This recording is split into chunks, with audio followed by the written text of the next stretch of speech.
Time देगी कि आप जो है 90 स्टेटमेंट जमा कराएं।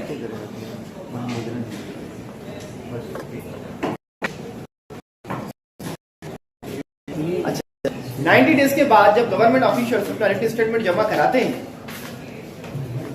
तो उसके बाद जब सूट फाइल हो गया, सूट डिक्री हो गया, सूट की एग्जीक्यूशन आती है, तो क्या कोर्ट जो है गवर्नमेंट ऑफिशियल्स को इन देयर ऑफिशियल कैपेसिटी की मैं बात कर रहा हूं, while they are discharging their functions in the official capacity, whether the court can issue a warrant for their arrest, इनको अरेस्ट करने सारी नहीं आ रहे कोर्ट में, कोर्ट के सर ऑर्डर की कंप्लायंस नहीं कर रहे, तो क्या वो अरेस्ट हो सकते हैं? अच्छा, ये सवाल एमसीक्यूज में आते हैं मूवमेंट, ये कोई रिटन में क्वेश्चन नहीं आएगा आपसे, पर एमसीक्यूज ऑब्जेक्टिव टेस्ट भी आपकी मैंडेटरी, क्योंकि फर्स्ट स्टेप तो वही आपको क्वालिफाई करना, इस वजह से मैं थोड़ा सेक्शन ब्रीफली आपको बता रहा हूं कि इसमें कौन सी पॉइंट आ सकती हैं आपके एमसीक्यूज में। तो कोर्ट सेक्शन 81 कहता है कि कोर्ट गवर्नमेंट या पब्लिक ऑफिशियल को अरेस्ट नहीं करती। सेक्शन 81 एक एग्जम्पशन होती है इनको अरेस्ट करने से, पर अगर उनको अरेस्ट नहीं करेगी तो वो डिक्री कैसे एग्जीक्यूट होगी, ये सवाल है। तो कोर्ट क्या करती है कि अगर डिक्री पास होती है फॉर इंस्टेंस नादरा के किसी रीजनल मैनेजर के खिलाफ, क्या आप रिकॉर्ड में करेक्शन कर लें सीएनआईसी में, और डिक्री की अगर वो कंप्लायंस नहीं करता तो कोर्ट उसके जो हेडअप्स होते हैं, जो उनके हायर ऑफिशियल्स होते हैं, उनको भेजते हैं। वो जब उनके पास जाती है तो वो उससे कंप्लायंस करा के फिर कोर्ट में रिपोर्ट जमा कराते हैं। पर उस एग्जीक्यूशन की भी उमूमन डिग्री के एग्जीक्यूशन का टाइम पीरियड क्या होता है कि डिफेंडेंट को कितने दिन में एग्जीक्यूट करनी पड़ती है डिग्री? 30 डेज। पर इस केस में कह रहा है कि 90 डेज का टाइम दिया जाएगा गवर्नमेंट को, 90 डेज का time for filing of written statement if you are not issuing notice to them under section 80, subsequently 90 days का टाइम दिया जाएगा for execution of the decree government officials को। अच्छा, उसके बाद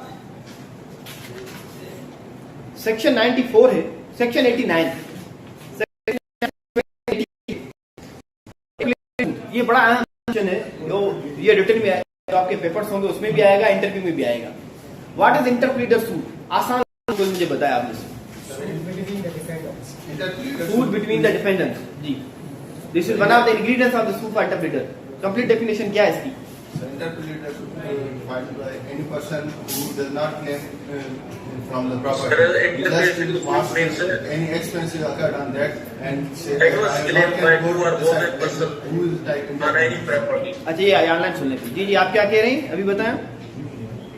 Any adverse claim over any property by any body, adverse claim हो किसी भी property को, immovable हो, movable हो, adverse claims against whom? Adverse claims of two persons over the same property, sir. हाँ, ठीक है, ये भी एक इंग्रेडिएंट है। आप बताएं, आप क्या कह रहे हैं? Interpleader suit, a person files who is in a possession of a property of a different person, then he file a suit before the court for deciding such property for the title of declaration between the defendants. Interpleader suit का simple मैं आपको example देता हूं। मैं ये lecture से free होके जा रहा हूं, हाई कोर्ट की गेट के बाद मुझे एक बैग मिल गया पैसों का। अब वो जो पैसों का बैग है उमूमन तो कोई रिटर्न नहीं करेगा, पर अगर वो बैग मिल जाता है, मैं आके कोर्ट में केस फाइल कर देता हूं कि सर ये जो पैसों का बैग है ये किसका है, जिस भी बंदे का है इसको आप रिटर्न करें, क्योंकि जब मैंने ये बैग लिया है तो मेरे पास 3 बंदे आए या 2 बंदे आए। अब वो 2 बंदे ये कह रहे हैं कि ये बैग हमारा है, दीदार साहब, ये करोड़ों साहब कह रहे हैं कि सर बैग तो मेरा है। अब मैं दोनों को बोलूंगा कि भाई मैं कैसे सर्टेन करूंगा कि ये बैग आपका है या आपका है? फिर मैं बीइंग अ प्लेंटिफ में सूट फाइल करूंगा, उस सूट में मैं ये बताऊंगा सबसे पहले मैंडेटरी रिक्वायरमेंट ये होगी कि सर मेरा इस प्रॉपर्टी से कोई इंटरेस्ट नहीं है और ना मैं इस प्रॉपर्टी से मुतालिक कोई इंटरेस्ट क्लेम कर रहा हूं। मैं जो प्रॉपर्टी है, जब इंटरप्लीडर सूट आप पढ़ेंगे सेक्शन 88 और ऑर्डर 35 सीपीसी का, जब आप सूट फाइल करेंगे इंटरप्लीडर का, तो on the very first date court आपको बोलेगी कि जो प्रॉपर्टी के मुतालिक आप इंटरप्लीडर सूट फाइल कर रहे हैं वो प्रॉपर्टी आप कोर्ट में जमा कराएं। Being a plaintiff, I file the suit against the defendants who are making the adverse claims. अब वो क्लेम्स कर रहे हैं किस इस प्रॉपर्टी के मुतालिक, जिस प्रॉपर्टी पे मेरा कोई इंटरेस्ट नहीं। मैं चाहता हूं कोर्ट में कि सर मैं ये प्रॉपर्टी कोर्ट में जमा करा रहा हूं, मुझे सिर्फ कॉस्ट दी जाए, nothing else, cost of the suit, या जो मेरे एक्सपेंसेस लगे। तो कोर्ट ऑर्डर 35 कहता है on the very first day जब आप सूट फाइल करेंगे तो उस दिन कोर्ट क्या करेगी, उसको डायरेक्शन देगी कि आप प्रॉपर्टी जमा कराएं if such property is movable. आप प्रॉपर्टी जमा कराएं या असेट्स हैं, कैश है, बॉन्ड से, जो भी चीजें वो आप प्रॉपर्टी जैसे जमा कराएंगे तो कोर्ट आपको आपकी लायबिलिटी से डिस्चार्ज कर देगा, या कोर्ट की मर्जी इनिशियली कॉस्ट आपको अवार्ड कर देगा। जब आप लायबिलिटी से डिस्चार्ज हो गए आप, तो then the suit will be proceeded among the defendant. वो जो डिफेंडर्स क्लेम कर रहे हैं, दोनों का क्लेम मेरे खिलाफ है कि ये प्रॉपर्टी हमारी है, सर में दे दें। तो अब कोर्ट की मर्जी है कि मेरी अटेंडेंस को पहले दिन डिस्पेंस विद कर दे, या कोर्ट चाहे मुझे एग्जामिन कर सकती है सब्सिक्वेंटली। और कोर्ट जो है दोनों डिफेंडेंट्स अब कोर्ट में एविडेंस लीड करेंगे फॉर प्रूविंग देयर क्लेम कि सर ये प्रॉपर्टी मेरी है। अब उसके बाद जब ये सिचुएशन मेरी लायबिलिटी डिस्चार्ज हो जाती है तो सूट की नेचर ऑर्डिनरी सूट की रह जाती है, जैसे ऑर्डिनरी सूट चलता है उसी तरीके से सूट चलेगा, बट डिफेंडेंट्स का क्लेम एक दूसरे के खिलाफ होगा। और इस क्लेम में जब जो डिफेंडेंट प्रूव कर लेगा, subsequently the court will award the property to such person. अब सेक्शन 88 और section order 35 civil procedure code का डील करता है इससे। दोनों में हो सकती है, मूवेबल दोनों में हो सकते हैं। देखिए इसमें तो मूवेबल भी लिखा हुआ है, इमूवेबल भी है, सम ऑफ मनी भी है, डेट भी है, कोई भी प्रॉपर्टी। अब इमूवेबल का मिसाल ले लेते हैं। एक प्रॉपर्टी का इंतकाल हो, दोनों भी आती है 5 टर्म कि ये प्रॉपर्टी मेरी है, मेरे शोर मुझे देके गए थे। दूसरी कहती है कि ये प्रॉपर्टी मेरी थी, मेरे शोर मुझे देके गए थे। या कोई भाई आ जाता है तो बैंक कहेगी हमारा इस प्रॉपर्टी से कोई कंसर्न नहीं। जब सूट फाइल करेगी, ये प्रॉपर्टी जो भी बंदा मॉर्गेज के जो चार्जेस होंगे हम देने के लिए तैयार है, पर कोर्ट डिटरमिन करे who is the rightful owner of the property, अगर इमूवेबल प्रॉपर्टी की बात करें। अब सर इससे क्वासी कॉन्ट्रैक्ट पे रिलेट करता है? हाँ, क्वासी कॉन्ट्रैक्ट तो देखिए समथिंग डिफरेंट है, इंटरप्लीटर सूट से रिलेट नहीं करता। अब इंटरप्लीटर सूट जो है, अब एक दूसरा एग्जांपल देता हूं आपको मैं। अगर इन दोनों जो दो मैंने आपको बताया, ए और बी पर्सन, ये दोनों जो है सूट ऑलरेडी फाइल, दोनों में से कोई अगर मेरे खिलाफ सूट फाइल कर चुका है और वो मुझे कहता है कि मेरी प्रॉपर्टी तुम्हारे पास है, तुम मुझे रिलीज करो, और जब मैं इंटरप्लीटर सूट फाइल करता हूं, इसने मुझसे पहले सूट फाइल कर दिया, तो दोनों में से कौन से सूट की प्रोसीडिंग स्टॉप होगी? जो सब्सिक्वेंट जो सर पहले फाइल हुआ था उसमें। अच्छा, वैसे डॉक्टर एंड अब्रेस ऑफ जुडिस तो ये कहता है कि जो फर्स्ट सूट आप फाइल करेंगे, ठीक है, उसके बाद सब्सिक्वेंट जो होगा प्रोसीडिंग स्टॉप करेगा, पर इसमें ऐसा नहीं है। डॉक्टर एंड ऑफ इंटरप्लीटर सूट ये कहता है कि अगर कोई पार्टी, एक डिफेंडेंट जो प्लेंटिफ के खिलाफ सूट फाइल करता है जिसमें प्लेंटिफ को कोई इंटरेस्ट नहीं है for determination of the right, पर प्लेंटिफ के इल्म में नहीं था कि इसने सूट फाइल कर दिया, प्लेंटिफ ने भी सूट फाइल कर दिया कि सर मेरा तो प्रॉपर्टी में कोई इंटरेस्ट नहीं है, मैं तो जो प्रॉपर्टी थी कोर्ट में जमा करा रहा हूँ, कि कोर्ट डिस्चार्ज कर दे जिस भी जो राइटफुल ओनर उस प्रॉपर्टी का। तो उस केस में जो पहला सूट फाइल करता है one of the defendant against the plaintiff, उसकी प्रोसीडिंग स्टॉप होती है, और जो इंटरप्लीटर सूट होता है वो चलता है। उसका रीजन क्या है? The wisdom behind such interpretation from the CPC is that, क्योंकि जिस बंदे के खिलाफ वो डिफेंडेंट क्लेम कर रहा है वो तो ऑलरेडी अपनी लायबिलिटी डिस्चार्ज कर चुका, प्रॉपर्टी कोर्ट में जमा करा के। Now there nothing to be recovered from it. अच्छा, उसके बाद सेक्शन 89 अल्टरनेट डिस्प्यूट रिजोल्यूशन। कितने टाइप्स होते हैं अल्टरनेट डिस्प्यूट रिजोल्यूशन के? 4 होते हैं। कौन से? Conciliation, arbitration, negotiation. Three types sir, जी 3 टाइप्स होते हैं सर जी, 3 टाइप्स। हाँ, अकॉर्डिंग टू सेक्शन तो 3 टाइप्स होते हैं 89 में। अच्छा ठीक है। अच्छा, दूसरी चीज आप मुझे ये बताएं कि आर्बिट्रेशन, मेडिएशन और कंसिलिएशन में क्या फर्क होता है? थर्ड पार्टी से तीनों थर्ड पार्टी डिसाइड करते हैं, लेकिन जो आर्बिट्रेशन वाला सर वो और कोर्ट में मतलब वहाँ पे बैठती है। कंसिलिएशन तीनों कोर्ट में भेजते हैं। आर्बिट्रेशन में आर्बिट्रेटर होता है, पिटीशन में मेडिएटर होता है, कंसिलिएशन में कंसिलेटर होता है। हाँ, ये बिल्कुल ठीक है। मीडिएशन में दोनों पार्टीज की कंसेंट जरूरी होती है, कंसिलेशन में भी कंसेंट जरूरी होती है, ठीक है। आर्बिट्रेशन में कंसेंट की जरूरत नहीं होती। अगर आप आर्बिट्रेशन का एक्ट पढ़ेंगे 1940 का, तो आर्बिट्रेशन ये होती है कि अगर मैंने एक प्रॉपर्टी परचेज की तोफेल से, और तोफेल शाह साहब के बीच में और मेरे अगर कोई डिस्प्यूट होता है तो वो किसके पास जाएगा? हम एग्रीमेंट में लिखते हैं, वो नादिर साहब डिसाइड करेंगे। अब यहाँ तो हम दोनों मिलकर डिस्प्यूट अपना कराने के लिए थ्रू आर्बिट्रेशन नादिर साहब के पास चले जाएं, पर अगर हम दोनों में से एक राजी नहीं होता कि नहीं मैं नहीं जाऊंगा, तो सेक्शन 20 की एप्लीकेशन हम फाइल कर देते हैं बिफोर द कोर्ट कि सर मैटर आर्बिट्रेटर को रेफर किया जाए। वो प्लेंटिफ साइड करती है कि सर आर्बिट्रेटर को मैटर रेफर कर दें, आर्बिट्रेटर डिसाइड करे। या अगर मैं सूट फाइल कर देता हूं और डिफेंडेंट आ जाता है तो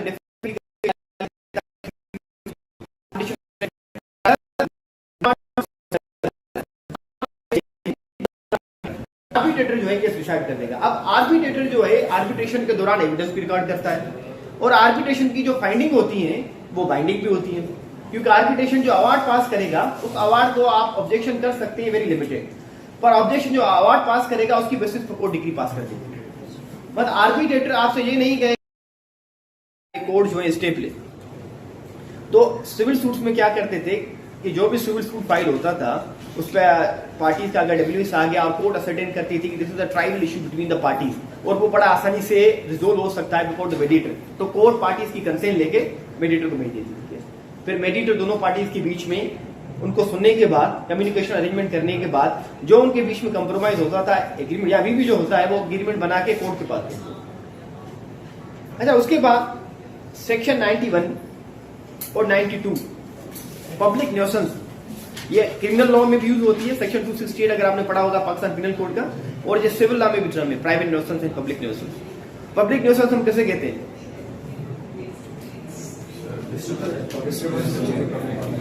डिस्टर्बेंस हो जी sir. Public nuisance basically 268 PC में डिफाइंड है जी, और उसका साइमल्टेनियसली जो दूसरा सेक्शन है वो 133 सीआरपीसी है, जिसमें आपका ऐसा कोई भी एक्ट जो कि पब्लिक को अगोय कर रहा हो, हिंड्रेंस क्रिएट कर रहा हो या उनकी रूटीन लाइफ को डिस्टर्ब कर रहा हो पब्लिक एट लार्ज को, तो वो एक्ट जो है या वो आपका जो एक्ट है या ओमिशन जो है वो पब्लिक न्यूसेंस में काउंट होगा। अगर आप किसी का रास्ता रोक देते हैं या ऐसी कोई एक्ट करते हैं जिससे बीमारी फैलती हो, एनवायरमेंट अफेक्ट होता हो, लोगों को हार्मफुल, उनके हेल्थ के लिए हार्म हो, तो वो सारी चीजें पब्लिक न्यूसेंस के अंदर आती है। 268 में डिफाइंड है। ठीक है, ठीक है, आप सही कह रहे हैं बिल्कुल। पब्लिक न्यूसेंस अगर कोई भी एक्ट परफॉर्म हो जिसकी बेसिस पे अ ग्रुप ऑफ पीपल और पब्लिक एट लार्ज सफर कर रही हो, अगर किसी विसिनिटी में एक शादी हाल बना हुआ है, आज उस शादी हाल की वजह से जो लाउड आवाज आता है मोहल्ले के सारे बंदे डिस्टर्ब हो रहे हैं, या अगर कोई भी ऐसी एक्टिविटी हो रही है जैसे उन्होंने आपको मिसाल दी है सेक्शन 133 में डिफाइंड है, या अगर कोई ऐसी फैक्ट्री चल रही है जिस फैक्ट्री के चलने से जो विसनी के सारे बंदे हैं उनको डिस्टर्बेंस हो रही है, नॉइस की वजह से हो, हजार्डस मटेरियल की वजह से, जो भी चीज हो, अगर डिस्टर्बेंस होती है तो वो बंदे क्या करते हैं, अगर उनको सिविल रेमेडी, वैसे तो 133 की एप्लीकेशन फाइल करते हैं क्रिमिनल केसेस में, तो अगर उनको सिविल रेमेडी लेनी हो तो सिविल रेमेडी का सूट फाइल करने के लिए सबसे पहले मैंडेटरी रिक्वायरमेंट होती है to seek the permission from the advocate general office. पहले ये होता था कि आपको एडवोकेट जनरल की ऑफिस से परमिशन लेनी पड़ती थी। सब्सिक्वेंटली अमेंडमेंट आई कि अगर डिस्ट्रिक्ट का जो भी डिप्टी कमिश्नर से आप उनसे भी परमिशन ले सकते हैं, आप सूट फाइल कर सकते हैं, या एडवोकेट जनरल खुद भी सूट फाइल कर सकता है अगर कहीं पब्लिक न्यूसेंस के मुताबिक अगर उसकी नॉलेज में आ जाती है कोई चीज। तो सेक्शन 91 उसको डिफाइन करता है कि पब्लिक न्यूसेंस के मुताबिक जो सूट फाइल होंगे तो उसके लिए ये मैंडेटरी चीज होगी कि आप परमिशन लेंगे from the office of the advocate general. अब वैसे ये एडवोकेट जनरल का सीपीसी से कोई ताल्लुक नहीं है सिलेबस से, पर एडवोकेट जनरल क्या होता है पता है किसी को? What is advocate general?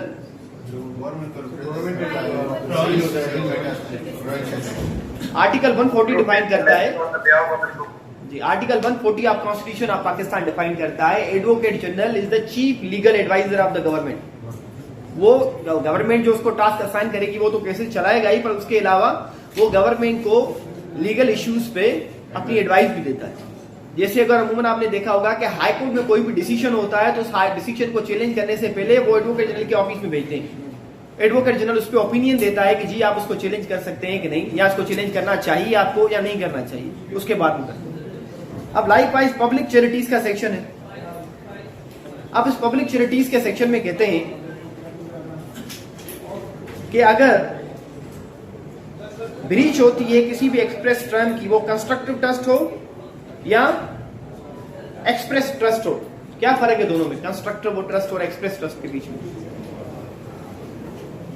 Express जो रजिस्टर्ड हो, एक जिसकी ऑर्गेनाइज्ड बॉडी हो, जिस रजिस्टर्ड दोनों होते हैं। बेसिक डिफरेंस क्या है? एक्सप्रेस ट्रस्ट, अगर कोई बंदा मरने से पहले ये कह रहा है कि मैं प्रॉपर्टी अपने किसी इदारे को देके जा रहा हूं, और वो इदारा जो है उसका मेन पर्पज ये होगा कि मेरे बच्चों को लुक आफ्टर करेगा, उनको मेंटेन करेगा, या उसका मेन ऑब्जेक्ट ये है कि जो ऑर्फन बच्चे होंगे उनको मेंटेन करेगा, या विडोज को मेंटेन करेगा, या रिलीजियस पर्पस के लिए उसको कर देता है। वो एक्सप्रेसली करके उसके बाद वो the trust are to be registered, वो तहसील ट्रस्ट एक्ट है, अगर नहीं होगी तो उसकी कोई कानूनी हैसियत नहीं होगी, रजिस्टर कर देता है। इसमें जो मेथड होता है वो लीगल होता है। जो कंस्ट्रक्टिव ट्रस्ट होता है उसमें ये होता है कि मैं किसी औरत को कहूं जो ओल्ड एज हो, या किसी बंदे को कहूं आप ये प्रॉपर्टी जो है आपकी, आप ओल्ड एज है आप मुझे दे दें, आपके जो पोते की को मेंटेन करना होगा मैं खुद ही कर लूंगा, इस प्रॉपर्टी से जो प्रॉफिट्स आएंगे मैं कर लूंगा। अब मैं उससे प्रॉपर्टी लेके अपने नाम पे रजिस्टर करा देता हूं, और सब्सिक्वेंटली जो उसके लीगल एयर से मैं उसको कुछ भी नहीं देता। जो मैंने ये रॉन्गफुल एक्ट किया और उस रॉन्गफुल एक्ट के जरिए मैंने प्रॉपर्टी अपने नाम पर रजिस्टर करवा ली टू डिफ्रॉड दी प्रिंसिपल जो person who is making the trust, तो इसको कहते हैं कंस्ट्रक्टिव ट्रस्ट। इसमें आपका रॉन्ग शामिल होता है, नहीं होती। तो फिर कोर्ट क्या करती है कंस्ट्रक्टिव ट्रस्ट के केस में, वो जब पास केस जाता है तो कोर्ट उसको रिस्टोर करती है इट्स ओन प्रीवियस पोजीशन। अगर रजिस्टर्ड है तो वो कोर्ट कैंसिल करेगी और उसी कोर्ट उस शक्ल में लाएगी जिसे वो पहले था। या अगर उससे कोई प्रॉफिट आए हैं तो कोर्ट उसको डायरेक्शन देगी कि आप प्रॉफिट देंगे उनके लीगल के साथ। अच्छा, उसके अलावा एग्जाम्पल्स दिए गए हैं कि किसी ट्रस्टी को अपॉइंट करवाना हो, किसी ट्रस्टी को रिमूव करना हो, किसी ट्रस्टी को कोई ड्यूटी असाइन करवानी हो, कोई प्रॉपर्टी ट्रस्ट की सेल करनी हो, कोई प्रॉपर्टी ट्रस्ट के लिए परचेज करनी हो, इन सारी चीजों के लिए अगर सूट फाइल होगा तो सबसे पहले एडवोकेट जनरल से परमिशन ली जाएगी, उसके बाद आप सूट फाइल कर सकते हैं। अब सेक्शन 94, आइए परमिशन का जिक्र कहां पे ये भी देख लीजिएगा। सेक्शन 93 में दोनों केसेस में 91 हो या 92 हो, दोनों के लिए परमिशन ली जाएगी। अच्छा, आवाज आ रही है पीछे मेरी सही? अब सेक्शन 94 बड़ा इंपॉर्टेंट सेक्शन है, सप्लीमेंटल प्रोसीडिंग से डील करता है। सेक्शन 94 कहता है कि in order to prevent the ends of justice, what are the ends of justice? क्या एंड्स ऑफ जस्टिस? ये तो उर्दू में होगी ना। Ends of justice in order to, basic language इसकी ये starting, in order to prevent the ends of justice from being defeated. Ends of justice से ये होता है proper and fair administration of justice. अगर कोर्ट देखती है कि उसमें कोई हिंड्रेंस आ रही है, ऑब्स्ट्रक्शन आ रही है, तो कोर्ट सेक्शन 94 के तहत पावर एक्सरसाइज करते हुए आपको कौन सा रिलीफ दे सकती है कि सर आप किसी के खिलाफ वारंट इशू करें, डिफेंडेंट के खिलाफ डिफेंडेंट नहीं आ रहा, उससे सिक्योरिटी ले लें सर तो वो कोर्ट में आए, या सर आप किसी बंदे के को ये कहें कि मुझे जो प्रॉपर्टी में मेरी इंटरफेयर कर रहा है उसको टेम्पररी इंजेक्शन ग्रांट कर दें। अब एक क्वेश्चन आता है कि अगर टेम्पररी इंजेक्शन का तो ऑलरेडी पहले प्रोविजन है लॉ में, आर्टिकल 39 रूल 1 and 2, उसके बाद दोबारा ये सेक्शन क्यों? अगर इसकी हेडिंग देखेंगे तो this is a supplemental proceeding in nature. अगर पहले आपका एक स्टेज चल रहा है, सब्सिक्वेंटली उसी प्रॉपर्टी के मुताबिक कोई दूसरा बंदा आके इंटरफेयर करने लगता है, तो आप उसी केस में 94 की एप्लीकेशन डाल देते हैं कि सर मेरी प्रॉपर्टी में इंटरफेरेंस हो रही है from any such other corner, या इसके लिए रिप्रेजेंटेटिव्स कर रहे हैं, या कोई भी बंदा या कोई स्ट्रेंजर बंदा भी हो। तो उसमें दोबारा वो हम नहीं कर सकते हैं 39(1)(2)? नहीं, 39(1)(2) दोबारा फाइल करने की जरूरत इसलिए भी नहीं पड़ती क्योंकि एक मरतबा अगर आप एप्लीकेशन फाइल की तो लॉ में कोई एक्सप्रेस बार नहीं है, बट 39(1)(2) फाइल करते भी हैं वकील तो उम्मूमन लिखते हैं read with section 94 of the civil procedure code, क्योंकि ये सप्लीमेंट्री प्रोसीडिंग कोर्ट को एनेबल करती है to pass any order. Article 39(1) and 2 में भी सिर्फ स्टे की हद तक महदूद रहती है कोर्ट, पर 94 में कोई कोर्ट का हद नहीं है कि आप किस तरीके से ऑर्डर करेंगे या नहीं करेंगे। अगर 94 का आप ई देखेंगे ना, अच्छा ईपीए में आता हूँ, उसके बाद application for appointing of receiver, CPC का कौन सा ऑर्डर है फॉर अपॉइंटमेंट ऑफ रिसीवर, या कोर्ट को ऑर्डर पास करे make any such interlocutory order supplementary proceeding से मुतालिक, तो सेक्शन 94 में पास कर सकती है। अब सेक्शन 95 कहता है अगर मैंने सेक्शन 94 की एप्लीकेशन फाइल की और मैं किसी बंदे को अरेस्ट करा लेता हूं, मैंने किसी चीज के मुतालिक स्टे ले ली, अगर सब्सिक्वेंटली कोर्ट को आफ्टर कंक्लूडिंग द सूट पता चलता है कि ये तो मैंने फाल्स और फ्रॉडलेस एप्लीकेशन फाइल की थी, मैंने किसी बंदे को बेवजह अरेस्ट करा के उसकी तस्दील कर ली, तो कोर्ट जो बंदे की रिलेशन होती है या जो अरेस्ट होता है या जिसके खिलाफ इंजेक्शन होती है वो बंदा एप्लीकेशन आके कोर्ट में फाइल करता है कि सर मुझे कंपनसेट करें, तो कोर्ट उसको सेक्शन 95 के एप्लीकेशन के तहत कंपनसेट करती है, जिसकी लिमिट लिखी है कोर्ट ने 10,000 रुपीज। अब सेक्शन 96 से लेके आगे अपील के प्रोविजन है वो नेक्स्ट लेक्चर में पढ़ेंगे, पर उससे इसके बाद आप देखें सेक्शन 116। अब इसका मैं जनरल ओवरव्यू दे देता हूं, ये आपके केस से रिलेटेड नहीं है। अच्छा, ये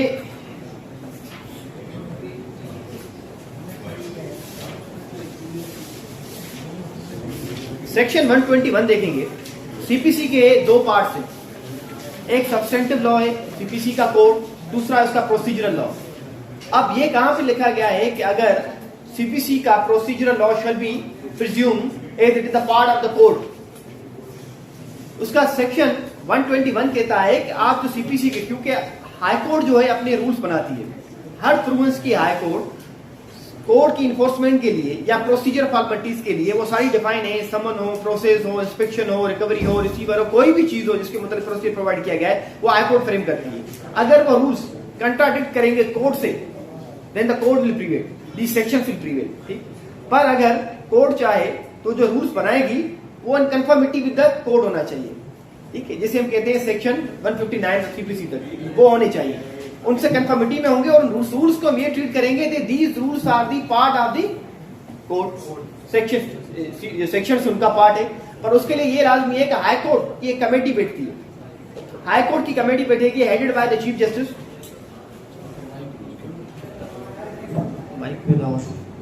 अच्छा, हाई कोर्ट की एक कमेटी बनेगी, अभी आ रही मेरी आवाज पीछे। हाई कोर्ट की एक कमेटी बनती है जिसको आइदर हेड कर, 3 जजेस होते हैं हाई कोर्ट के, वो हेड करते हैं।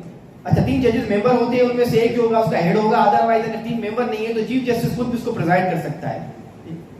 और सीनियर लॉयर्स होते हैं और एक डिस्ट्रिक्ट जुडिशरी से मेंबर होता है, वो रूल्स बनाते हैं। वो रूल्स बनाने के बाद उसको भेजते हैं for the sanction of the government. Government जब उसको अप्रूव करती है तो उसका नोटिफिकेशन निकलता है ऑफिशियल गजेट में, उसके बाद उन रूल्स की कानूनी हैसियत बनती है, फिर इस रूल्स के तहत कोर्ट जो है अपने केसेस चलाते हैं। तो जो पार्ट 10 है सिविल प्रोसीजर कोड का, रूल 121 से ऑनवर्ड्स वो सारी किस तरह की फॉर्मेशन होगी कमेटी की, कैसे वो कमेटी डिसाइड करेगी, ये सारी चीजें। अच्छा, उसके बाद एक चीज मुझे आप बताएं कि हमने पढ़ा कि पब्लिक सर्वेंट के नॉट बी अरेस्टेड, उनको एग्जम्पशन है। पब्लिक सर्वेंट के अलावा कौन से शख्स हैं जिनको एग्जम्पशन हासिल है लॉ में civil cases, that they can not be arrested in civil proceedings? अगर हम बात कर रहे हैं समन्स भेजने की, समन्स पे ना है, ऑर्डर्स की बात नहीं हो रही, तो ये इम्यूनिटी एग्जम्पशन किसको हासिल है? हाँ, members of the legislative assembly. Members of legislative assembly के अलावा और कौन है? हाँ, वुमेन को है, बिल्कुल आप सही कह रहे हैं। वुमेन हो, वुमेन को एग्जम्पशन हासिल होती है, या लेजिस्लेटिव असेंबली के मेंबर्स हो, प्रोविंशियल असेंबली के मेंबर्स होते हैं, उनको ये हासिल होती है, या प्रेसिडेंट हो, प्राइम मिनिस्टर हो, या मिनिस्टर्स हो, ऑफिस बेयर्स हो, डिप्लोमेटिक एजेंट्स हो, या जजेस हो, इन सबको ये इम्यूनिटी आती है। हाँ, वो वुमेन आ गई। अच्छा, इन सबको इम्यूनिटी हासिल होती है that they can not be arrested अगर कस्टम्स और मैनर्स कहें वुमेन से रिलेटेड कि सर ये पर्दा नशी लेडी है and she can not appear in the public and it is not comfortable for her to appear before the court in depose there, तो उसके लिए आप कोर्ट वुमन क्या करती है, कमीशन अपॉइंट करती है, जो हमने सेक्शन 75 पढ़ा, उसकी जाके एविडेंस आप वहां से। अच्छा, एग्जम्पशंस सेक्शन 132 से लेके सेक्शन 136 तक से सारी चीजें एग्जम्पशंस करती है।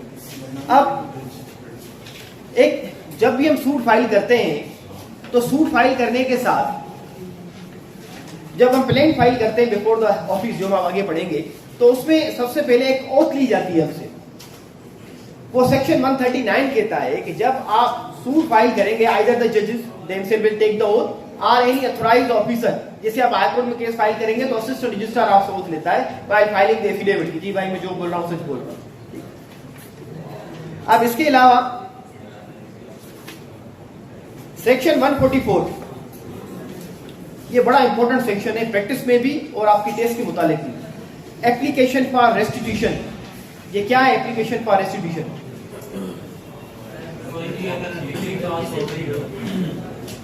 तो बाद में सेटिस्फाइड हो जाता है, इसमें वेरिएशंस आ जाते हैं, बाद में पीछे। हाँ, अच्छा, अगर ये कल भी सवाल हुआ था, इस तरफ से शायद सवाल था कि सर सपोज अगर कोई डिग्री वगैरह कोई जो पास की गई है and that decree has been varied और reversed by the appellate court, ठीक है, so that a person in whose favor the degree has been reversed or varied, he shall make a simple application to the court of first instance and that court will restore him in the same position before the institution of so that he was. ठीक, बिल्कुल सही कह रहे हैं आप। अगर एक court ने डिग्री पास की, सब्सिक्वेंटली मैंने उसको अपील फाइल की या कोई ऑर्डर पास किया, मैंने उसके खिलाफ रिवीजन फाइल कर दी, अब उस पेंडेंसी ऑफ अपील या रिवीजन के दौरान जो डिग्री या ऑर्डर थी उसकी एग्जीक्यूशन हो गई। जैसे तकरीबन उमूमन केसेस में होता है स्पेशल परफॉर्मेंस के या कैंसिलेशन के कि अगर अपील में आपको स्टे नहीं मिलती तो कोर्ट नीचे नाज़िर के थ्रू प्रॉपर्टी आपके नाम पर रजिस्टर करवा देती है in compliance of the execution of the degree, या कोई म्यूटेशन जो या सेल डीड उसको कैंसिल करा लेती है। अगर अपील में वो डिसीजन आपके पास आ जाता है तो एक क्वेश्चन अराइज होता है, क्या मैं वो जो कैंसिल हुई है मेरी सेल डीड उसको मैं रिस्टोर कराने के लिए सेपरेट सूट फाइल करूंगा? तो उसके लिए सेक्शन 144 कहता है कि अगर वो डिग्री सेट असाइड हो गई, मॉडिफाई हो गई, वेरी हो गई, तो आप क्या करते हैं, आप कोर्ट ऑफ फर्स्ट इंस्टेंस में जाते हैं, वहां पे जाके आप एप्लीकेशन फाइल करते हैं कि सर जो एग्जीक्यूशन में आपने सेल डीड रजिस्टर करवाई है प्लेंटिफ के नाम पे उसको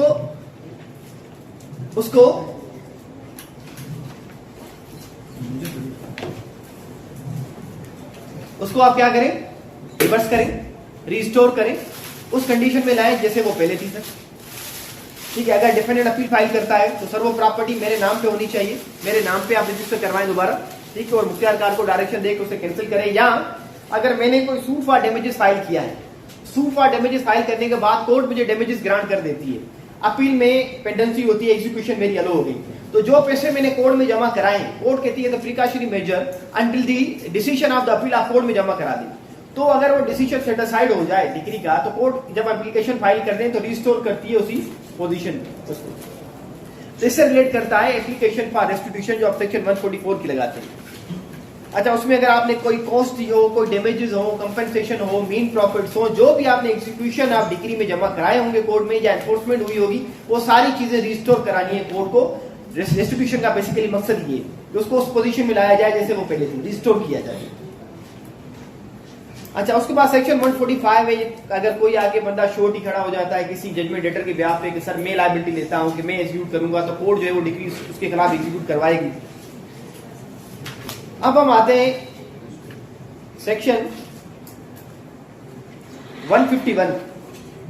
अच्छा, सेक्शन 148 भी बहुत इंपॉर्टेंट है। Section 148 enlargement of time. Court ने ऑर्डर पास किया, मैंने सूट फाइल किया, सूट फाइल करने के टाइम पे अगर मैं कोर्ट फी जमा नहीं करा था, ठीक है, तो हम एक एप्लीकेशन लगाते हैं सेक्शन 149 की, सर मैं इस वक्त मेरी फाइनेंशियल कंडीशन स्टेबल नहीं है, due to any other reason I can not submit the fees, तो कोर्ट हमें टाइम ग्रांट करती है। अगर वो टाइम एक्सपायर हो जाए, उस पर एक लेटेस्ट जजमेंट आई है मोहम्मद अली मजहर साहब की, ठीक है, कोर्ट एक्सटेंड टाइम कर सकती है, उससे पहले जजमेंट थी कि कोर्ट नहीं कर सकती, अगर नहीं कंप्लायंस करेंगे तो court will dismiss the suit. तो सेक्शन 148 में कोर्ट को पावर है इनलार्जमेंट ऑफ टाइम। आप कोर्ट में जो भी एप्लीकेशन, जैसे आप क्रिमिनल में फाइल करते हैं 344 में एडजमेंट की एप्लीकेशन लाइक वाइज, इसमें आप फाइल करते हैं application in section 148 CPC for enlargement of time. अगर कोर्ट आपको डायरेक्शन दे दे इस पर परफॉर्मेंस के सूट में कि आपको जो है आपने एक प्रॉपर्टी 5 करोड़ में परचेज की है, 2 करोड़ रुपए आपने दिए, 3 करोड़ रुपए आप 1 महीने के अंदर जमा कराएं, अगर आप डायरेक्शन की कंप्लायंस नहीं करते तो सूट डिसमिस होता है डिफॉल्ट।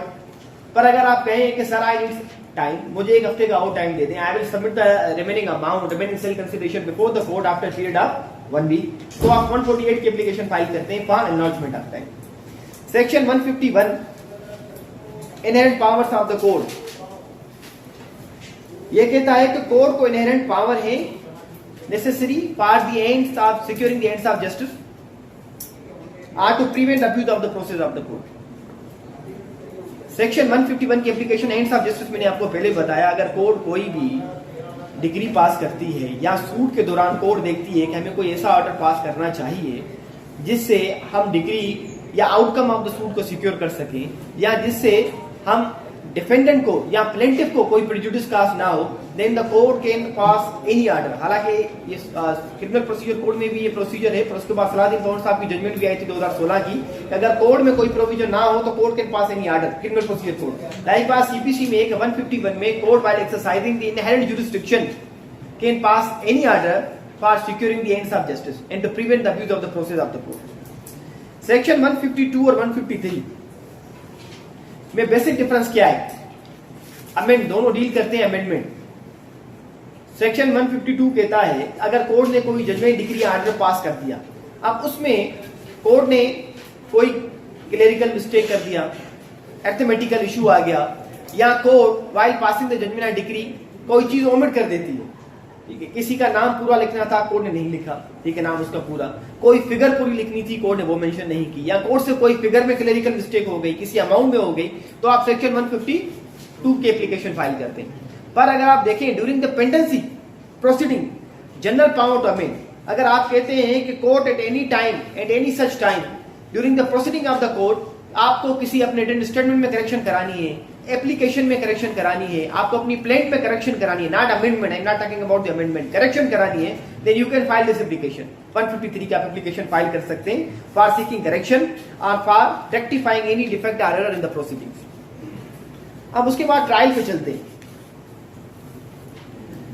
अब सेक्शंस में सिर्फ हमारे रह जाते हैं अपील, रिव्यू एंड रिवीजन, जिसको हम नेक्स्ट लेक्चर में कवर करेंगे। अब और सिविल प्रोसीजर कोड का प्रिसाइजली मुझे आप में से कोई बताया कि ट्रायल का प्रोसीजर क्या है।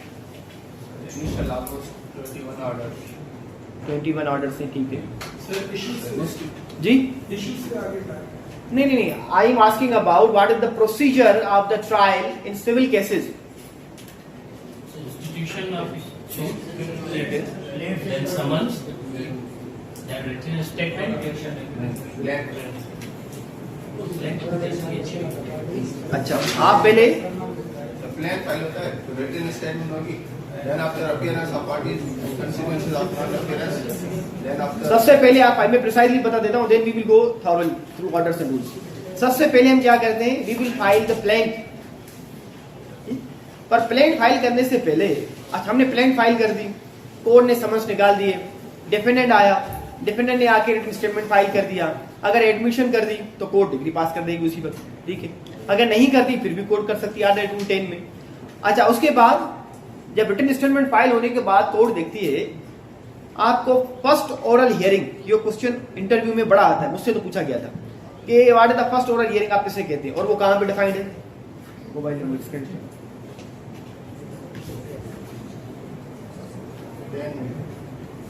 ऑर्डर 10 रूल 1 कहता है कि ओरल हियरिंग होगी, ऑर्डर 2 रूल 2 कहता है कि ओरल हियरिंग जो होगी आपकी किस तरीके से होगी।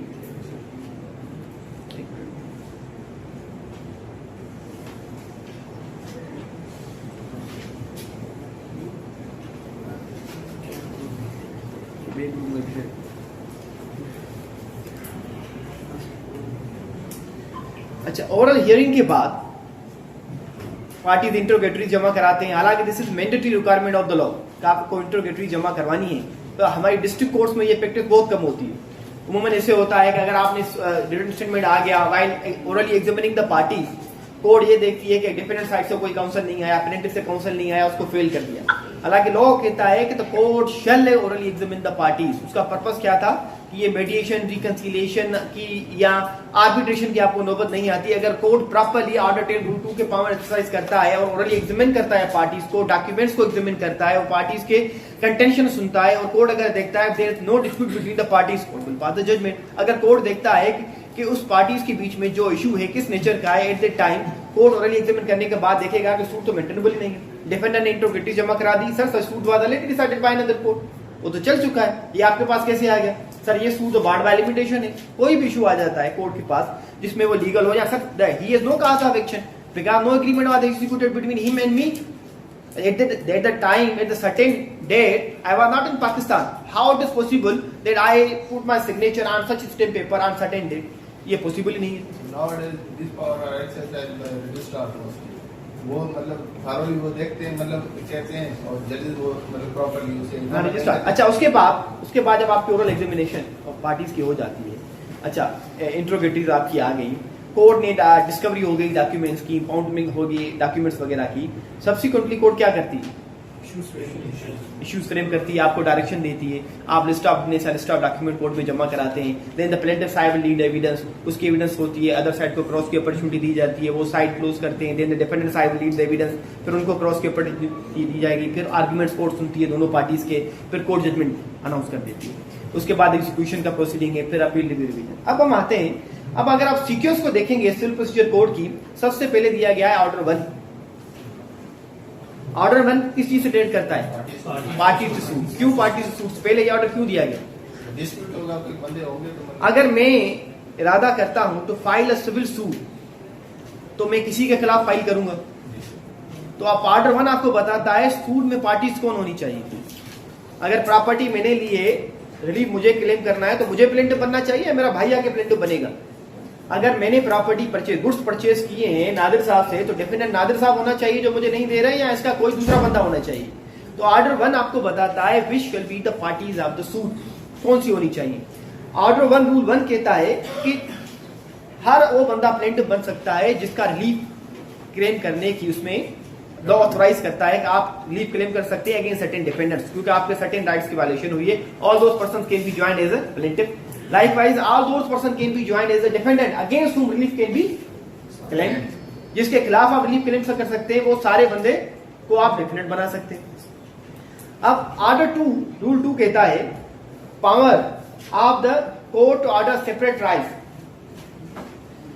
अगर कोर्ट कहे कि हम ये डिफरेंट प्लेंटिफ्स हैं इनका सूट साथ चलाते हैं, but there will be possibility of embarrassment for one of the plaintiff और डिले होगा in the trial for another plaintiff. तो in such situation the court can pass an order under order 1 rule 2 कि आप separate trials चलाएं। अब separate trials का भी different procedure है। वो कोर्ट एक ही फाइल मेंटेन करे, उसमें डिफरेंट पार्ट्स करती है, या कोर्ट फाइल सेपरेट करती है। पर जब आप ऑर्डर 1 रूल 2 में कोर्ट ऑर्डर करेगी on the basis of embarrassment, अगर किसी पार्टी को फेस हो रही है या डिले, उसका क्या एग्जांपल है कोई आपके पास?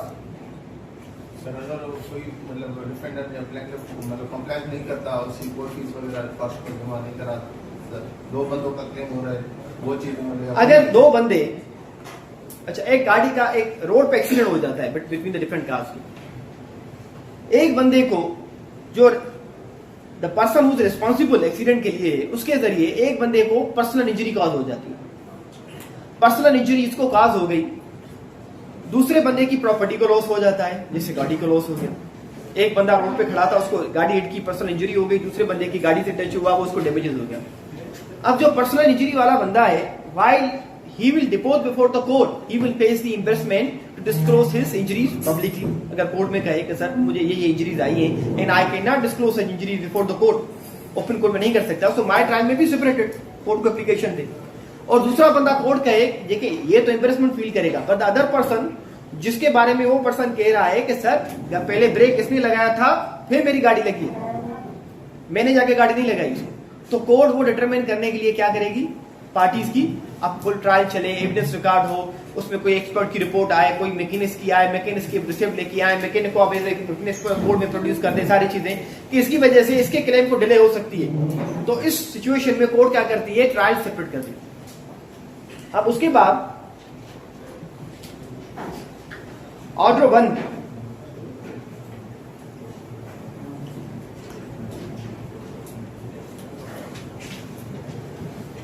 रूल 9, अच्छा ऑर्डर 1 रूल 8 भी बड़ा इंपॉर्टेंट है। रिप्रेजेंटेटिव सूट आपने सुना होगा, रिप्रेजेंटेटिव सूट फाइल होता है। अगर 100 बंदों ने मिलके किसी एक बंदे से प्रॉपर्टी परचेज की है, then such person on behalf of all those persons can file a suit before the court. Requirement यह हो कि उसको ऑथराइज करें, ठीक है, ये मैंडेटरी नहीं है कि पावर हटाने की शक्ल में, पर आपको ऑथराइज करेंगे तो वो आके कोर्ट में सूट फाइल करेगा। जब सूट फाइल करेगा सब्सिक्वेंटली जो भी पर्सन जिसके बेसिस पे वो रिप्रेजेंट कर रहा है, अगर वो कोई दूसरा शख्स आया कि सर मुझे भी पार्टी किया जाए सूट में, तो कोर्ट उसको पार्टी भी कर सकती है। देखा रिटर्न में होनी चाहिए, ऑथराइजेशन तो रिटर्न में होनी चाहिए कि ये प्रूव करने के लिए कि सर आपको ऑथराइज किया गया। सर अगर रिप्रेजेंटेटिव करे, फ्रॉड कमिट करे, तो दूसरे तो फिर वही प्रोविजन होगा सेक्शन 12(2) का, वो तो जनरल प्रोविजन है ना, वो सारी चीजों पे एप्लीकेबल है। अथॉरिटी देखें, एक चीज पावर ऑफ अटॉर्नी देखेंगे या अथॉरिटी हो, जिस हद तक आपको दी गई है, you will exercise such power of attorney to that extent only. अब अगर वो उसको ऑथराइज भी करता है कि सर ये जो एविडेंस देना चाहे दे दे, अब उसने एविडेंस दूसरी दे दी, then such person is bound by such evidence, क्योंकि आपने खुद उसको ऑथराइज किया था। अगर आप खुद भी आते in such capacity, you would have also lead such evidence. तो अब आप ये नहीं कह सकते कि सर ये तो मेरे साथ धोखा हो गया, इसको मैंने ये थोड़ी कहा था कि ये बोलना है, सर इसको मैंने बोला था कि ये बोलना है। ड्यूरिंग द सूट 2 या 3 बंदे उनको निकाल सकते हैं या अब वो आके एप्लीकेशन फाइल कर सकते हैं कि सर हमें इंस्ट्रक्ट कर दे, हम पार्टी नहीं बनना चाहते रिप्रेजेंटेटिव सूट में। अब एक प्रोविजन है ऑर्डर 1 रूल 9, ये बड़ा इंपॉर्टेंट है, एग्जाम में आता है। मिस ज्वाइंटर एंड नॉन ज्वाइंटर, ये मुझे कोई बताए आसान लफ्जों में, what is the difference between the miss ज्वाइंटर and non ज्वाइंटर of the party? Miss ज्वाइंटर मतलब पार्टी को गलत बनाया, वो उसके कोई इंटरेस्ट बनाने के उसको अपने पार्टी बनाया।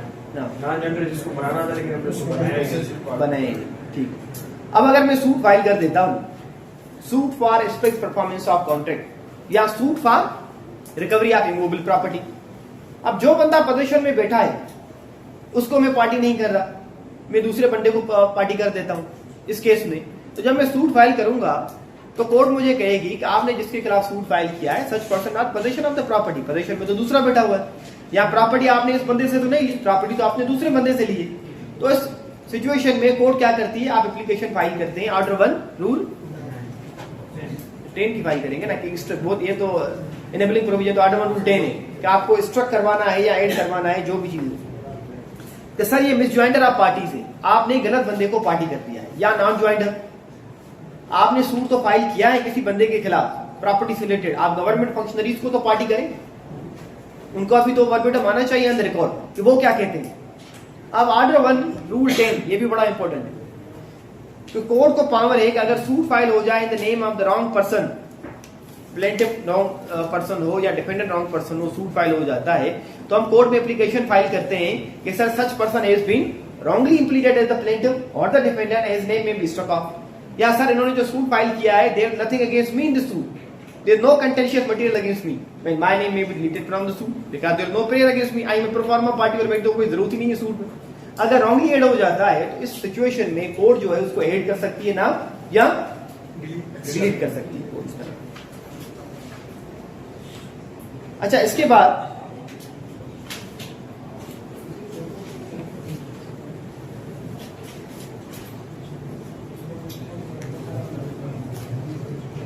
ये आपने कहा ना कि रिटन में होनी चाहिए या ओरल होनी चाहिए, तो ये ऑर्डर 1 रूल 12 का सब रूल 2 कहता है authorisation must be in written. अच्छा, उसके बाद ऑब्जेक्शन जो आने चाहिए रिगार्डिंग द मिस ज्वाइंटर और नॉन ज्वाइंटर, वो किस स्टेज पे आने चाहिए? Earliest possible stage. हमने कल भी पढ़ा था कि जो भी आप ऑब्जेक्शन रेज करेंगे, लिमिटेशन का हो, बार्ड बाय लॉ हो, कॉज ऑफ एक्शन ना हो, मिस ज्वाइंटर है, नॉन ज्वाइंटर है, सारी चीजें कि सर इनका केस बनता ही नहीं है, इनका मेरे खिलाफ तो कोई राइट ही नहीं बनता, वो सारी चीजें आप देंगे एट अर्लीएस्ट स्टेज। अब ऑर्डर 2 रूल 2, अब हमने पहले देखा कि हमने सीपीसी की सीक्वेंस में ऑर्डर 1 आ रहा है कि आप किसके खिलाफ करेंगे। अब ऑर्डर 2 रूल 1 कहता है कि आप जो केस फाइल करेंगे वो फ्रेम किस तरीके से होना चाहिए। मैंने इरादा किया दीदार खोसो साहब के खिलाफ सूट फाइल करने का, अब मैंने ये तो तय कर लिया कि पार्टी में और दीदार साहब बनेंगे, आप उस सूट को किस तरीके से फ्रेम करना चाहिए। तो order 1 rule order 2 rule define करता है how suit should be frame, और ऑर्डर 2 रूल 2 कहता है कि आप सूट में अपना होल क्लेम मेंशन करेंगे। अगर आप सूट फाइल करेंगे किसी प्रॉपर्टी के मुतालिक तो आप डिक्लेरेशन भी मांगेंगे, आप प्रॉपर्टी के मुतालिक डायरेक्शन भी मांगेंगे, अगर कब्जा है तो पोजीशन भी मांगेंगे, अगर मीन प्रॉफिट है तो वो भी मेंशन करेंगे, डैमेजेस क्लेम करने हैं तो वो भी आप कहेंगे सर मेरी प्रॉपर्टी को डैमेज भी हुआ है, सारी चीजें आपको इंजेक्शन करनी है तो आप इंजेक्शन भी मांगेंगे। पर अगर आपने सूट फाइल कर दिया, ऑर्डर 2 कहता है कि अगर सूट फाइल करने के बाद आपने कोई पीरियड को ओमिट कर दिया, ओमिट एंड रिलिंक्विश में क्या फर्क है? रिलिंक्विश वो खुद छोड़ देता है, हाँ जी, रिलिंक्विश में वो खुद कर देता है, I want to relinquish my such prayer. Omit करने में टाइम पे उसको जो सूट जब फाइल करता है उस वक्त वो चीज उससे रह जाती है, वो मेंशन नहीं करता। तो ऑर्डर 2 रूल 2 कहता है when the suit will be decided subsequently such persons cannot file a fresh suit, further suit file नहीं होगा क्योंकि डॉक्ट्राइन ऑफ रेस जुडिकाटा वो अट्रैक्ट हो जाएगा, जो हमने पढ़ा था सेक्शन 11 में रेस जुडिकाटा और सेक्शन 4 में कंस्ट्रक्ट रेस जुडिकाटा। वो ऑर्डर 2 रूल 2 उसका प्रोसीजर डिफाइन करता है और इसको इन डिटेल इलाबोरेट करता है कि कौन सी चीजें हैं, रेस जुडिकाटा से क्या मुराद है। रेस जुडिकाटा से मुराद एक्सप्रेशन भी है, ओमिशन भी है, लिंक्विशमेंट भी है, ठीक है। अगर आपने कर दिया तो subsequently you can not file suit. Order 2 rule 3 कहता है ऑर्डर 2 रूल 2 कोई सूट फाइल करते हैं, हम डिक्लेरेशन के लिए हमने ट्राई किया कि पोजीशन में ली नहीं, डिक्लेयर किया गया कोई प्रॉपर्टी में नहीं, पोजीशन के मतलब know how such suit will be executed, decree कैसे होगी एग्जीक्यूट? आप डिक्लेरेशन मांग रहे हैं and without seeking position such suit is not maintainable. Negligence की वजह से मैंने नहीं मांगा, या आपने सिर्फ पोजीशन मांग ली विदाउट सीकिंग डिक्लेरेशन, इस पे लेटेस्ट जजमेंट है, सूट मेंटेनेबल ही नहीं है। अच्छा, हम दूसरी बात करते हैं कि सर मैंने सूट फाइल कर दिया फॉर डायरेक्शन परमानेंट इंजेक्शन, मैं पोजीशन में हूं, इनको रेस्ट्रेन करें कि मेरी प्रॉपर्टी पे ना आए, ठीक है, और डिक्लेयर करें मैं प्रॉपर्टी का ओनर हूं। पर अगर वो बंदा जिसके खिलाफ मैं ये मांग रहा हूं कि सर इसको रेस्ट्रेन करें because such person is trying to interfere in my peaceful possession of the property and due to that acha why on the last date or fala date such person along with certain other person came to my property and they demolished my property, ठीक है, due to that I sustained a loss of rupees 2 million. now I have to specifically mention in the plain कि sir मुझे declaration direction तो दें injection, उसके अलावा मुझे ये डैमेजेस भी दे दें because I have sustained these damages due to the illegal and unlawful acts of the defendant, ठीक, तो ये सारी चीजें आपको मांगनी है, अगर आप नहीं मांगेंगे तो आप नहीं कर सकते। अच्छा, order 2 rule 3 joinder of causes of action. अगर आपको डिफरेंट काजेज ऑफ एक्शन है against the same person, then वो सारी चीजें आपको एक सूट में लिखनी है, या अगर आप 2 डिफरेंट सूट फाइल कर देते हैं, एक में आप बोल देंगे सर इसमें मैं मांग रहा हूं डिक्लेरेशन और परमानेंट इंजेक्शन, और दूसरे सूट में सर मैं मांग रहा हूं मीन प्रॉपर्टी, ठीक है, या डैमेजेस मांग रहा हूं, तो कोर्ट जो है वाइल डिसाइडिंग सच देखेगी कि जो सारे आपको काज ऑफ एक्शन मेंशन करने हैं, you have to mention all these cause of action in one suit, या court has the power to join all these cause of action. अगर आप नहीं करते तो कोर्ट कर सकती है कि वो सारे काज ऑफ एक्शन ज्वाइन। अच्छा, उसके बाद ऑर्डर 2 रूल 4 एक एक्सेप्शन प्रोवाइड करता है कि only certain claims to be joint for recovery of immovable property. अगर आप इमूवेबल प्रॉपर्टी के मुतालिक कोई केस फाइल करेंगे तो आपको सिर्फ ये चीजें करनी है, उस इमूवेबल प्रॉपर्टी के मुतालिक आप मीन प्रॉफिट मांग सकते हैं, इस इमूवेबल प्रॉपर्टी के मुतालिक आप डैमेजेस मांग सकते हैं, इस इमूवेबल प्रॉपर्टी के मुतालिक आप अगर किसी टेनेंट को प्रॉपर्टी आपने दी हुई है तो वो एरियर्स मांग सकते हैं उस प्रॉपर्टी के रिलेटेड। वैसे तो एसआरपीओ अलग लॉ आ गया, नेक्स्ट लेक्चर में पढ़ेंगे पूरे एसआरपीओ को, उसके मुतालिक। या कोई अगर ब्रीच ऑफ कॉन्ट्रैक्ट हुआ है तो सर ये पैसे तो इनको मुझे रिटर्न करने ही करने हैं, पर इन पैसों के ऊपर मुझे मार्कअप भी देना है, या मुझे सर इंटरेस्ट देना है, या मुझे कॉस्ट अवार्ड करनी है, तो ये सारी चीजें आप जब कोर्ट से मांगेंगे रिगार्डिंग द इमूवेबल प्रॉपर्टी तो ये सारी चीजें मेंशन करनी है। अब उसके बाद ये लास्ट इसका रूल में पढ़ देता हूँ, फिर जो है मुकेश साहब कंटिन्यू करेंगे। अच्छा, लाइकवाइज हमने पढ़ा कि आप ऑब्जेक्शन रेज करेंगे रिगार्डिंग द मिसजॉइंटर और non joinder of the parties initial stage. तो अगर आपको ऑब्जेक्शन रेज करना हो regarding the misjoinder of the cause of action, sir ये जो उन्होंने क्लेम कर रहे हैं मेरे खिलाफ प्रॉपर्टी के पोजीशन तो सर इसके पास ऑलरेडी है, वो तो मेरे पास है ही नहीं, वो आपको इनिशियल स्टेज पे रेज करनी है कि सर ये जो मेरे खिलाफ कह रहे हैं कि मैं इनको रेस्ट्रेन कर रहा हूं और मेरी वजह से डैमेज हुआ है, सर डैमेज तो कोई भी नहीं हुआ, ये प्रॉपर्टी के फोटोग्राफ में देखें, ये सारी चीजें तो उन्होंने मिसजॉइन किया है, ज्वाइंटर किया है अपने काज ऑफ एक्शन में। रिटन स्टेटमेंट में आपको सारे वो माइक ऑर्डर 8 पे रिटन स्टेटमेंट में आपको सारी चीजें एक तो स्पेसिफिकली डिनाई करनी है हर पैरा की, और अगर आप दूसरा देखेंगे तो स्पेसिफिकली आपको ये भी वजाहत करनी है how I am denying such content, denial आपका अवेजिव ना हो, अदरवाइज ये प्रिज्यूम किया जाएगा दिस इज एडमिटेड। अच्छा, उसके बाद ऑर्डर 3 आता है प्लीडर का, पर 2 बज गए हैं तो मैं मुकेश साहब को रिक्वेस्ट करूंगा सर। अच्छा, आप में से अगर किसी का क्वेश्चन हो ऑर्डर 2 तक तो मुझसे पूछ लें जो ऑनलाइन देख रहे हैं।